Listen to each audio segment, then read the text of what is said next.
Hi everyone, welcome to my another mini vlog. আজকে দুপুর থেকে আমি ভিডিওটা স্টার্ট করলাম। তো দুপুরে আজকে আমি রান্না করেছিলাম ডাল, ডিম ভাজা, পাঁপড় ভাজা আর আলু ভাজা। তো আজকের লাঞ্চটা কিন্তু একেবারেই হালকা ফুলকা ছিল। তো এরপর খাওয়া দাওয়া সেরে বিকাল বেরিয়ে পড়লাম ঘুরতে। আর আজকে না সারা দিনটাই বেশি ভাজাভুজি খাওয়া হয়ে গেছিলো। দুপুরেও ভাজা খেয়েছি, আবার বাইরে বেরিয়েও 3 রকমের ভাজা খেয়েছি।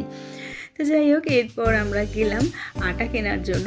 তো এই যে দেখো, এটা হলো একটা গম কল। তো এইখান থেকে আমি আটা কিনে নিলাম আর এরপর গেলাম বাজারে, কারণ সবজি বাড়ান তো সেই জন্য সবজি কেনার জন্য গিয়েছিলাম। আর এই যে দেখছো, এটা কিন্তু গ্রামের সেই হাটটা নয়, এটা হলো আমাদের এখানকার বাজার। তো যাই হোক, সেখান থেকে ফিরে এলাম, বড়মশাইয়ের জন্য করে দিলাম 1 কাপ চা। আর এই যে দেখো, এই সমস্ত সবজিগুলোই আজকে কিনে এনেছি, আর সেই সাথে কিনেছিলাম আলু। আর আজকে দুপুরে যেহেতু তেমন কিছু রান্নাবান্না হয়নি, তো রাতে বড়মশাই এনেছিল তরকা, তো তরকা রুটি ছিল আজকে ডিনার। টাটা।